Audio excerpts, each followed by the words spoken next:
Hello दोस्तों, एक बार फिर से आप सभी का स्वागत है एजुकेशन बाइट पर। कैसे हैं आप सभी? उम्मीद करती हूँ सभी अच्छे होंगे। आप सभी को एग्ज़ाम की न्यूज़ मिल चुकी होगी कि आपके पेपर जो है वो 19 से लेके 21 तक होंगे।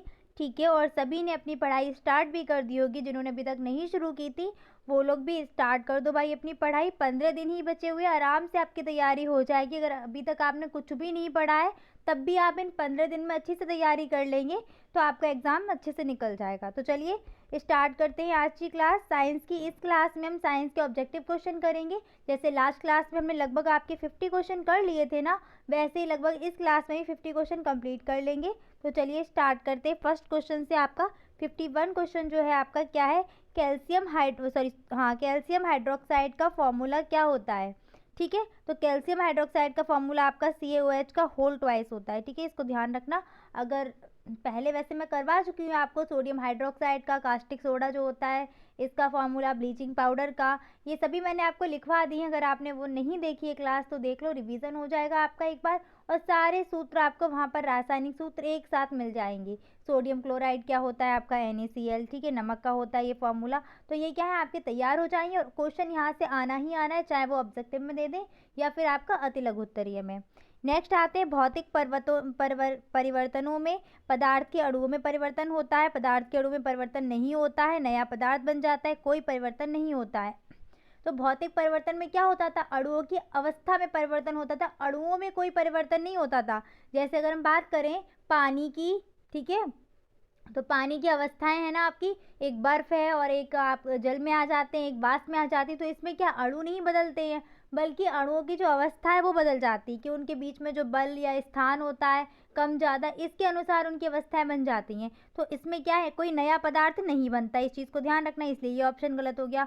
कोई परिवर्तन नहीं होता, ये तो गलत है ही आपका। और पदार्थ के अणुओं में परिवर्तन होता है, ये भी गलत है। तो आपका कौन सा ऑप्शन सही हो जाएगा, बा वाला, कि पदार्थ के अणुओं में कोई परिवर्तन नहीं होता है। ठीक है, और जो आपका रासायनिक परिवर्तन होता है उसमें कोई नया पदार्थ बनेगा, पर वो नया पदार्थ वापस पुनः उसी अवस्था में वापस नहीं आ पाएगा, वो आपका होता है रासायनिक परिवर्तन।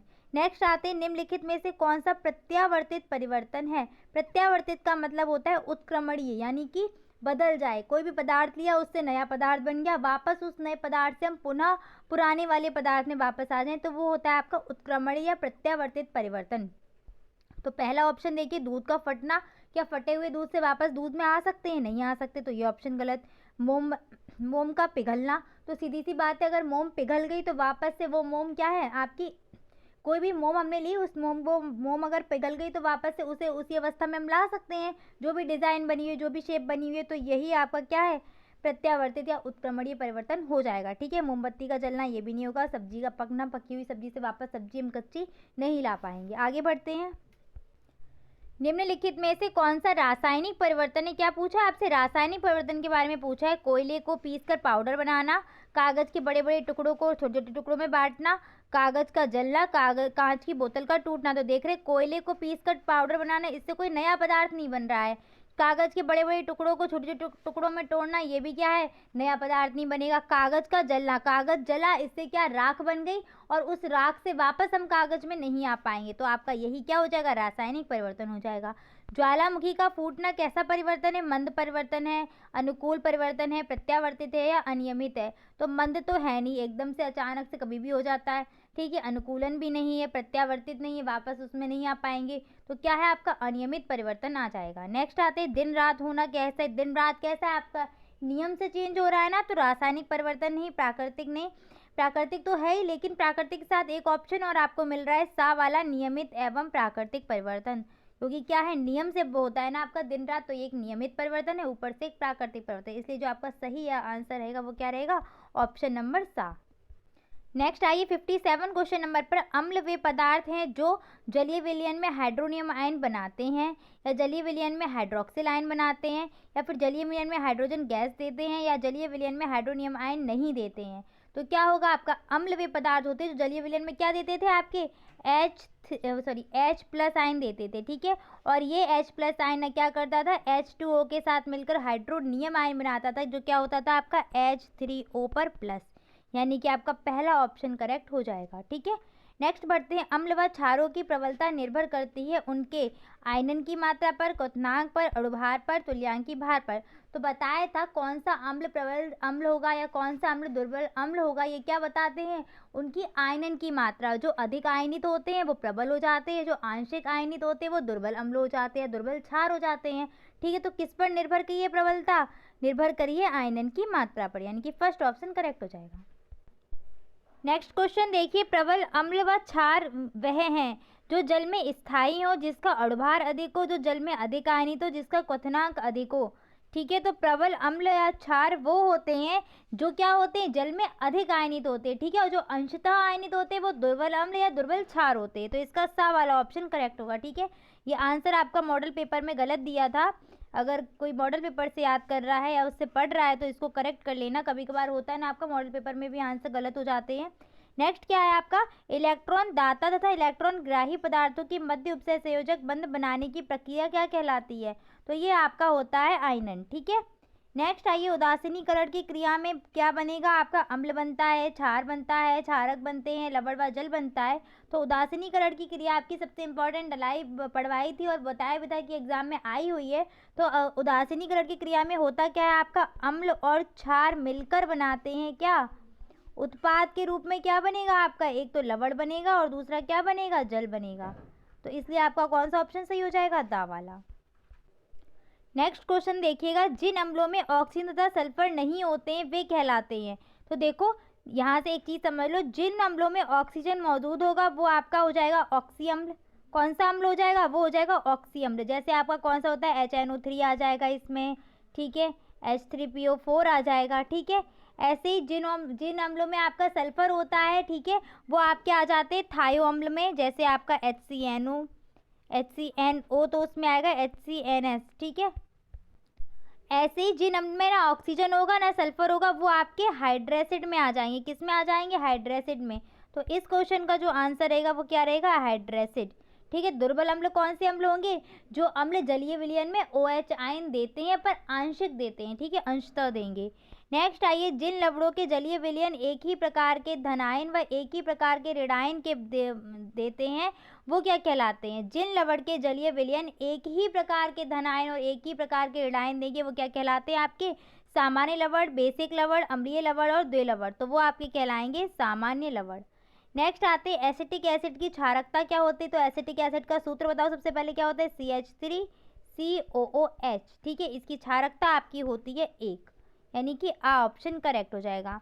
नेक्स्ट क्या है, वायु प्रदूषण के कारण है, कूड़े का जलना, आग लगना, मोटर वाहनों का धुआं या ये सभी। तो वायु प्रदूषण के कारण क्या हो जाएंगे, ये सभी कारण हो जाएंगे। नेक्स्ट क्वेश्चन पर आइए, निम्नलिखित में से कौन सी मानवकृत आपदा नहीं है, मानवकृत आपदा नहीं, यानी कि बाकी की मानवकृत आपदाएं होंगी। अग्निकांड ये मानवकृत आपदा है, रेल दुर्घटना ये भी है, बम विस्फोट ये भी है। तो कौन सी नहीं मानवकृत आपदा, भूकंप। ये कैसी, ये एक प्राकृतिक आपदा या आकस्मिक आपदा बोल सकते हो। आपदा प्रबंधन विधेयक संसद में कब प्रस्तुत हुआ, तो ये आपका हुआ था सन 2005 में। ये आपको नया क्वेश्चन मिल गया, इसको तैयार कर लेना अपना। नेक्स्ट क्वेश्चन है आपका, जनसंख्या विस्फोट का क्या कारण है, अनियंत्रित जनसंख्या वृद्धि या फिर नियंत्रित जनसंख्या वृद्धि, अनियंत्रित जन्म दर, अनियंत्रित जन्म दर एवं जनसंख्या वृद्धि। तो आपका ऑप्शन हो जाएगा दा, ये करेक्ट हो जाएगा। सुनामी का निर्माण होता है पृथ्वी पर प्लेट खिसकने से, चट्टानों के टूटने से, वैश्विक ऊष्मा से, पृथ्वी के नीचे खिंचाव और भिंचाव की हलचल से। तो पृथ्वी पर जो हलचल आती है ना उससे होता है, यानी कि पृथ्वी की जो प्लेटें खिसक रही होंगी ऊपर से, वो हो जाएगा। सुनामी का संबंध है प्रसिद्ध जलमग्न लहर, शरारती या पानी के अंदर उत्पन्न लहर। तो सुनामी आपकी होती है पानी के उत्पन्न होने वाले, पानी के अंदर उत्पन्न लहर। नेक्स्ट क्वेश्चन है, बादल फटने का अर्थ है अचानक भारी वर्षा होना, ओले पड़ना, बर्फ पिघलना, हल्की बौछारें आना। तो बादल फटेंगे, अचानक भारी मात्रा में उसी छोटे से एरिया में बारिश होगी, यानी कि अचानक भारी बारिश होना। ठीक है, चक्रवात का आकार होता है चौकोर, गोल, अंडाकार, आयताकार। तो जो आपके चक्रवात होते हैं वो आपके मोस्टली कैसे होते हैं, अंडाकार आकृति में होते हैं। ठीक है, गोलाकार भी कहीं कहीं मिल जाएंगे पर हम अंडाकार पे जाएंगे सबसे पहले अगर ऑप्शन दिया है तो। नेक्स्ट आते हैं, किस ग्रह को वर्ष 2006 में ग्रह की श्रेणी से हटा दिया गया था। तो वो था आपका कौन सा, प्लेटो, या प्लूटो नाम है इसका, सॉरी प्लेटो नहीं, प्लूटो नाम है इसका।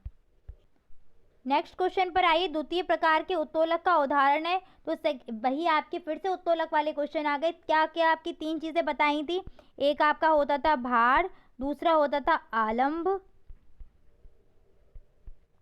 और तीसरा होता था बल। ठीक है, आलंब आपका किस में बीच में रहता था, प्रथम श्रेणी के उत्तोलक में। भार आपका किस में बीच में रहता है, द्वितीय श्रेणी के उत्तोलक में।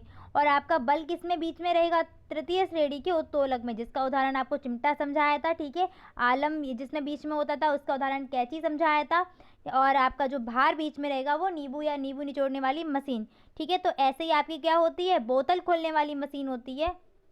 तो आपकी बोतल खोलने वाली मशीन जो है वो कैसी होगी, आपकी सेकेंड श्रेणी का उत्तोलक होगी। क्यों, क्योंकि इसका जो क्या होगा, अभी आपको बताया था मैंने, आलंब क्या होता है आपका फर्स्ट श्रेणी में बीच में रहता है, भार आपका सेकेंड श्रेणी में बीच में रहेगा, और जो आपका बल होता है वो थर्ड श्रेणी में बीच में रहता है। तो जो आपकी बोतल खोलने वाला यंत्र होता है, इसमें जो भार आपका रहेगा वो आपका किस में रहेगा, बीच में रहता है, इसलिए आपकी क्या है, सेकेंड श्रेणी का उत्तोलक है। नेक्स्ट आते हैं प्रबल क्षार कौन सा है, NH4OH, NaOH या CaOH का होल ट्वाइस, MgOH का होल ट्वाइस। तो प्रबल क्षार आपका होता है NaOH। नेक्स्ट है आपका अधपका मांस खाने से होने वाला रोग है आपका टाइफाइड, रेबीज, पीलपाव या एंथ्रेक्स। तो टाइफाइड, रेबीज ये होते नहीं है। एंथ्रेक्स को याद कर लो, एंथ्रेक्स आपका क्या है, अधपका जो मांस खाते हैं उससे होने वाला रोग है आपका एंथ्रेक्स। नेक्स्ट क्वेश्चन है, रसांकुर की संरचना पाई जाती है, तो ये आपको मैंने नोट करके भी बताया था। रसांकुर आपके क्षुद्रांत या छोटी आंत में पाए जाते हैं। ठीक है, बहुत ही इंपॉर्टेंट क्वेश्चन है, एक आध बार ये आपका आया हुआ है एग्जाम में, 2015 में देखिए आया हुआ है। निम्नलिखित में से कौन आपका भौतिक परिवर्तन है, दूध से दही बनना, बल्ब का जलना, गन्ने के रस से सिरका बनना, कागज का जलना। तो आप देख पा रहे होंगे दूध से दही बनना यानी कि एक नया पदार्थ बना है और इस नए पदार्थ से वापस उस पदार्थ में नहीं आ पाएंगे, रासायनिक परिवर्तन है ये। गन्ने के रस से सिरका बनना, ये भी रासायनिक परिवर्तन है, तो भौतिक नहीं होगा ये। कागज का जलना, ये भी रासायनिक परिवर्तन है, भौतिक नहीं है। तो कौन सा आंसर बचा, बल्ब का जलना। नींबू में पाया जाने वाला अम्ल है सल्फ्यूरिक अम्ल, नाइट्रिक अम्ल, एसिटिक अम्ल और आपका सिट्रिक अम्ल या साइट्रिक अम्ल। तो आपका जो नींबू में पाया जाता है वो आपका सिट्रिक या साइट्रिक अम्ल होता है। नेक्स्ट आइए, विटामिन डी का सबसे सस्ता प्राकृतिक स्रोत है आपका क्या, जो सूर्य का प्रकाश होता है, जो धूप होती है, सूर्य की रोशनी, वो आपका विटामिन डी का सबसे अच्छा सस्ता प्राकृतिक स्रोत है।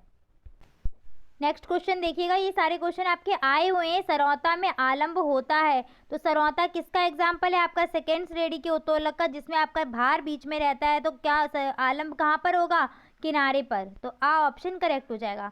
घड़ी को चाबी देने में संग्रह करते हैं, जब घड़ी की चाबी भरते हैं तो उसमें कौन सी ऊर्जा संग्रहित हो जाती है, गतिज ऊर्जा संग्रहित हो जाती है।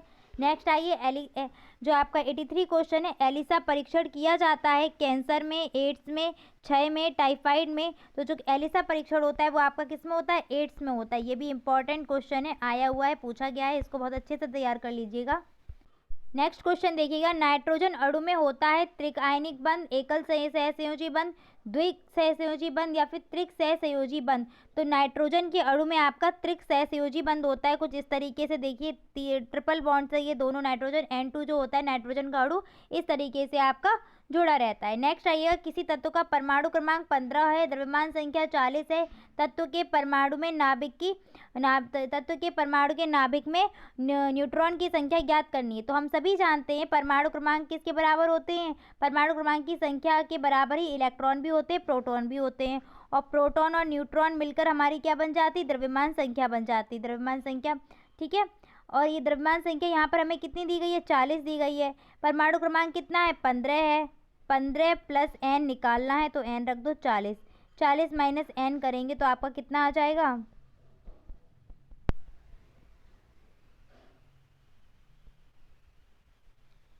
25 आपका आंसर निकल कर आ जाएगा। यानी कि कितनी आपकी संख्या आ जाएगी, 25 आ जाएगी। नेक्स्ट क्या है, दाएं निलय से अशुद्ध रुधिर किस अंग में चला जाता है। तो सीधी सी बात है, अशुद्ध रुधिर है, कहाँ पर पहले शुद्ध होगा जाके, तो कौन सा अंग आपका आएगा, फेफड़ा।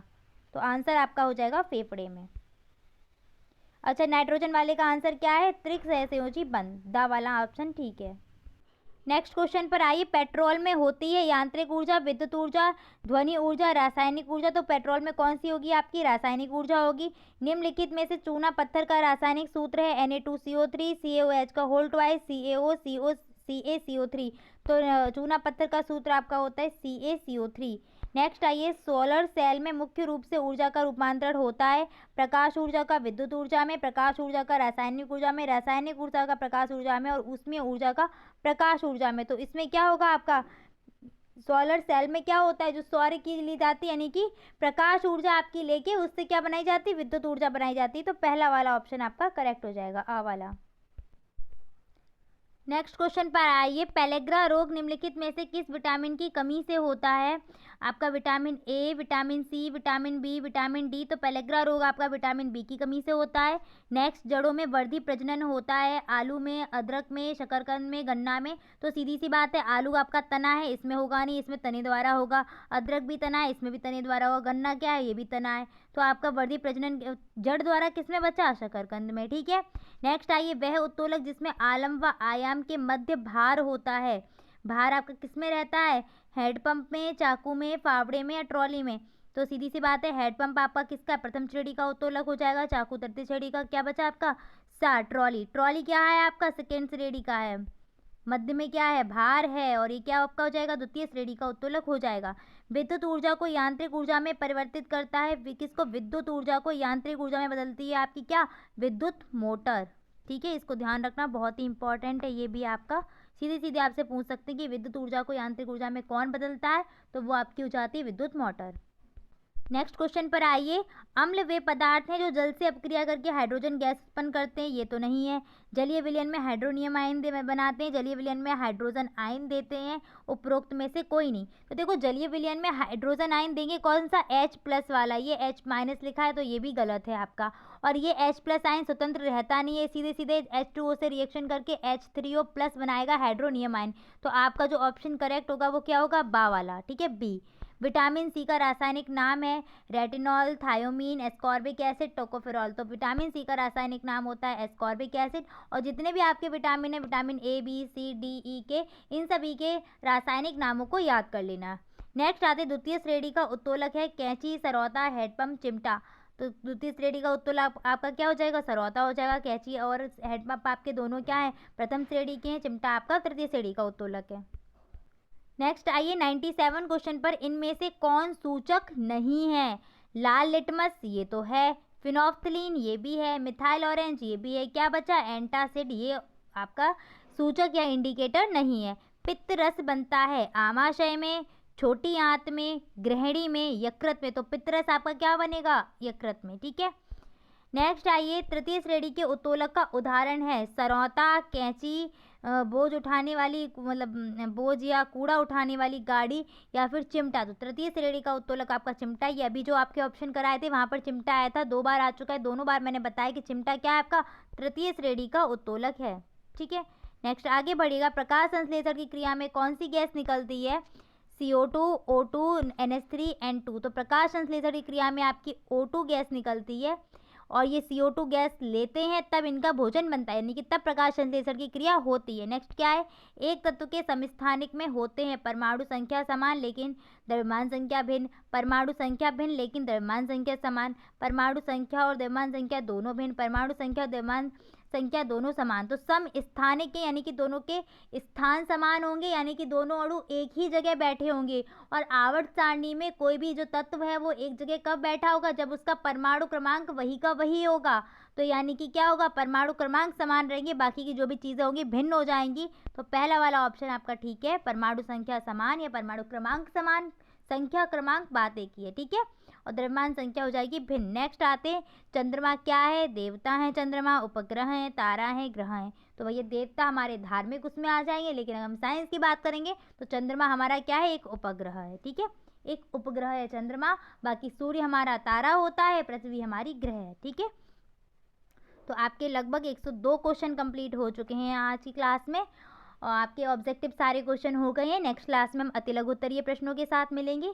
ठीक है। एग्जाम डेट आ चुकी है तो बिल्कुल भी पढ़ाई में ढिलाई नहीं करनी है, आराम से जितना हो चुका है तैयार करते हुए चलिए, क्योंकि आपके पास क्या है, सिर्फ 15 दिन बचे हुए हैं, और ये 15 दिन कब निकल जाएंगे पता भी नहीं चलना है। ठीक है, एक एक दिन करके ये सारे 15 दिन चले जाएंगे और सीधे एग्जाम डेट आ जाएगी।